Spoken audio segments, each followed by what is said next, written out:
Hola, ¿cómo están? En la clase de hoy vamos a continuar hablando del sistema de archivos. En particular vamos a ver detalles de cómo es la implementación de un sistema de archivos. Vamos a hablar de las características que debe tener en cuenta un sistema de archivo, de qué algoritmos se utilizan para almacenar la información, entre ellos la asignación continua, la lista enlazada, la tabla de asignación y los inodos. Los sistemas de archivo se almacenan en discos. La mayoría de los discos se pueden dividir en una o más particiones, con sistemas de archivos independientes en cada partición. El sector cero del disco se conoce como Master Boot Record o registro maestro de arranque y se utiliza para arrancar la computadora. El final del Master Boot Record contiene la tabla de particiones, la cual proporciona las direcciones de inicio y fin de cada partición. La distribución de una partición de disco va a variar mucho de un sistema de archivos a otro. A menudo el sistema de archivos va a contener un elemento especial llamado superbloque que contiene todos los parámetros clave acerca del sistema de archivo y se lee en la memoria cuando se arranca la computadora o se usa el sistema de archivos por primera vez. La información típica en el superbloque incluye un número mágico para identificar el tipo de sistema de archivo, el número de bloques que contiene el sistema de archivo y otra información administrativa que es importante. A continuación puede venir información acerca de los bloques libres del sistema de archivo, por ejemplo en forma de un mapa de bits o una lista de apuntadores, y esta puede ir seguida de los nodos I, que es un arreglo de estructuras de datos, uno por archivo, que indica todo acerca de un archivo. Después viene el directorio raíz, que contiene la parte superior del árbol del sistema de archivo, el árbol de directorio, y por último el resto del disco contiene todos los otros directorios y archivos del sistema. Probablemente la cuestión más importante al implementar un sistema de archivos sea poder mantener un registro acerca de qué bloques de disco están asociados a qué archivo. Para esto se utilizan varios métodos en distintos sistemas operativos.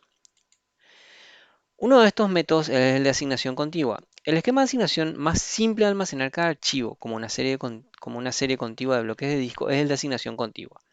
Así, por ejemplo, en un disco con bloques de 1 kilobyte, a un archivo de 50 kilobytes se le van a asignar 50 bloques consecutivos. Si tengo bloques de 2 kilobytes, se le asignarán 25 bloques consecutivos. En un ejemplo de asignación de almacenamiento contiguo, con 40 bloques de disco empezaríamos en el bloque 0, a la izquierda, y al principio el disco estaría vacío. Después, al escribir un archivo A de 4 bloques de longitud al disco, se utilizarían 4 bloques. Posteriormente, al escribir un archivo de 6 bloques, empezaría al final del último bloque de A escribir esos 6 bloques. Entonces tendría usados 10 bloques de disco. Cada archivo empieza al inicio de un nuevo bloque y termina al final del bloque. Por ejemplo, si un archivo, en vez de ocupar los 4 bloques completos, en verdad utiliza solamente 3 bloques y medio, hay un desperdicio de espacio en ese medio bloque que no se puede utilizar porque la división mínima posible es el bloque, y este desperdicio de espacio se le llama fragmentación interna. La asignación de espacio en disco de forma contigua tiene dos ventajas significativas. En primer lugar, es simple de implementar, ya que llevar un registro de la ubicación de los bloques de un archivo se reduce a recordar dos números, la dirección de disco del primer bloque y el número de bloques que tiene ese archivo. Dado el número del primer bloque, se puede encontrar el número de cualquier otro bloque con una simple suma. En segundo lugar, el rendimiento de lectura es excelente debido a que el archivo completo se lee en una sola operación. Solo se necesita una búsqueda, pero también tiene una desventaja ligeramente significante. Con el transcurso del tiempo, los discos se fragmentan. Por ejemplo, si elimino dos archivos, llamémosle D y F, al quitar un archivo, sus bloques se liberan naturalmente, dejando una serie de bloques libres en el disco. El disco no se compacta en el momento para poder rellenar ese hueco, ya que esto implicaría tener que copiar todos los bloques que van después del hueco, que podrían ser millones. Como resultado, el disco al final tiene una serie de archivos y una serie de huecos. Al principio esta fragmentación no es un problema, ya que en cada nuevo archivo se puede ir escribiendo al final del espacio libre, después del último archivo. Sin embargo, llega un momento que todo el disco se llena y va a ser necesario compactarlo, lo cual es en extremo costoso para la CPU, o habrá que reutilizar ese espacio libre de los huecos. Para poder reutilizar ese espacio libre hay que mantener de vuelta una lista de los huecos disponibles, lo cual se puede hacer, pero sin embargo, para crear un nuevo archivo se tiene que conocer cuál va a ser ese el tamaño de ese archivo para poder elegir el mejor bloque para poder obtenerlo. El segundo método para almacenar archivos es mantener cada uno como una lista enlazada de bloques de discos. La primera palabra de cada bloque se va a utilizar como un apuntador al siguiente. El resto del bloque es para todos los datos. A diferencia de la asignación contigua, en este método se puede utilizar cada bloque del disco. No se pierde espacio debido a la fragmentación del disco, excepto por la fragmentación interna del último bloque. El acceso aleatorio es en extremo lento. Para llegar a un bloque n, el sistema operativo tiene que empezar desde el principio y leer todos los n-1 bloques anteriores, uno a la vez. Las desventajas de la asignación de la lista enlazada se eliminan si tomamos el apuntador de cada bloque de disco y lo colocamos en una tabla en memoria. Por ejemplo, si un archivo A, que utiliza los bloques 4, 7, 2 y 4, 7, 2, 10 y 12, y un archivo B utiliza los bloques 6, 3, 11 y 14 en ese orden, tendríamos una tabla que va a asociar el archivo con su primer bloque. Por ejemplo, el archivo A con su bloque 4, el archivo B con su bloque 6. Dicha tabla se conoce como tabla FAT. Para encontrar un archivo se busca solamente en la tabla de memoria y luego se sigue la lista enlazada. La principal desventaja de este método es que toda la tabla tiene que estar cargada en memoria todo el tiempo para que funcione. Si tengo un disco de 200 GB y un tamaño de bloque de 1 KB, la tabla necesita 200 millones de entradas, una para cada uno de los 200 millones de bloques de disco.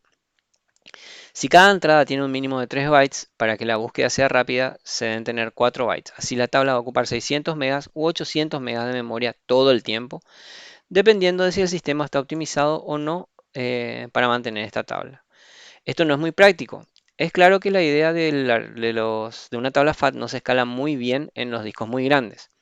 NTFS usa un concepto similar, solamente que su tabla maestra se llama MFT, pero es la que permite tener archivos mucho más grandes. El último método para llevar un registro de qué bloques pertenecen a cuál archivo es asociar cada archivo con una estructura de datos conocida como inodos o nodos i o nodos índice, la cual es una estructura que va a contener una serie de atributos y las direcciones del disco de los bloques del archivo. Dado un nodo i, entonces va a ser posible encontrar todos los bloques de ese archivo. La gran ventaja de este esquema en comparación con los archivos enlazados, con las listas enlazadas, es que utilizan una tabla también en memoria, en la que el nodo i solamente este necesita estar en memoria cuando está abierto el archivo correspondiente. Si cada nodo i ocupa n bytes y puede haber un máximo de k archivos abiertos a la vez, la memoria total ocupada por el arreglo que contienen los nodos i para los archivos abiertos es solo de k por n. Solo hay que reservar este espacio por adelantado para la tabla.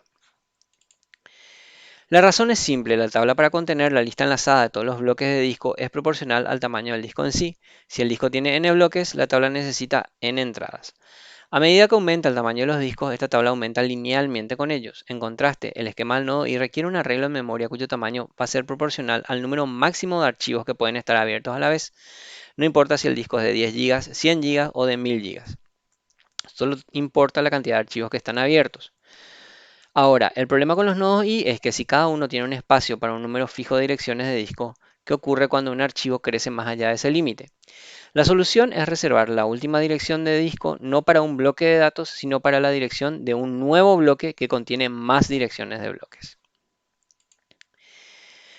Algunos atributos que se guardan en el nodo i son, por ejemplo, el número de inodo que identifica el archivo dentro del sistema de archivo, la longitud del archivo en bytes, el identificador de usuario que creó o el propietario que creó el archivo con los derechos de cada uno de ese archivo, ¿verdad? El identificador del grupo o del grupo de usuarios con cada uno de sus permisos, el modo de acceso, si se puede leer, si se puede escribir o se puede ejecutar el archivo, ¿verdad? Marcas de tiempo con la fecha de última modificación, acceso o alteración. Algunas peculiaridades del sistema inodo es que si múltiples nombres de archivos están enlazados, es decir, asociados a un mismo inodo, lo que se denominan enlaces duros o links simbólicos, ¿verdad? O hard links, entonces todos los nombres son equivalentes entre sí. Otra peculiaridad es el archivo que fue creado en primer lugar no tiene ningún estatus especial con respecto a los demás.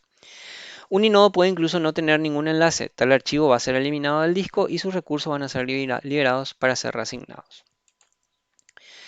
¿Cómo entonces accede el sistema operativo a un archivo cuando se usa un inodo? Simplemente va a seguir el path o camino a través de los inodos. Para alcanzar el archivo barra user barra st barra inbox en primer lugar, el sistema de archivos va a localizar el directorio raíz. En Linux, su nodo i se localiza en un lugar fijo del disco. De este nodo i localiza el directorio raíz, que puede estar en cualquier parte del disco, pero digamos que está en el bloque 1.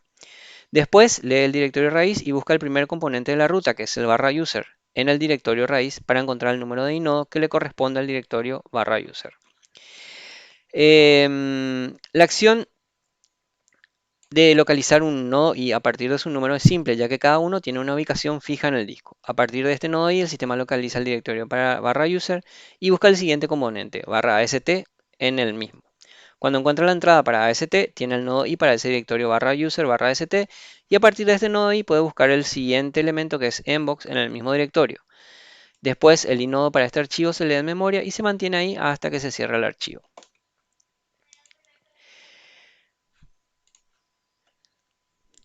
Ahora, volviendo a nuestro concepto de administrador de archivos, ahora un administrador de archivos va a ser un gestor de archivos, explorador de archivos, file manager, va a ser una aplicación del sistema operativo que va a proveer acceso a los archivos y facilita realizar operaciones con ellos, como copiar, mover o eliminar archivos.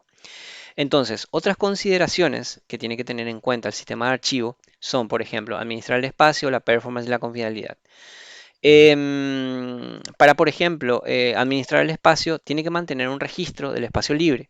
¿Cómo se va a llevar un registro? Por ejemplo, llevando un registro de los bloques libres, hay dos métodos utilizados ampliamente. El primero consiste en utilizar una lista enlazada de bloques de disco. La otra técnica es utilizar un mapa de bits. Un disco con n bloques va a requerir un mapa de bits con n bits.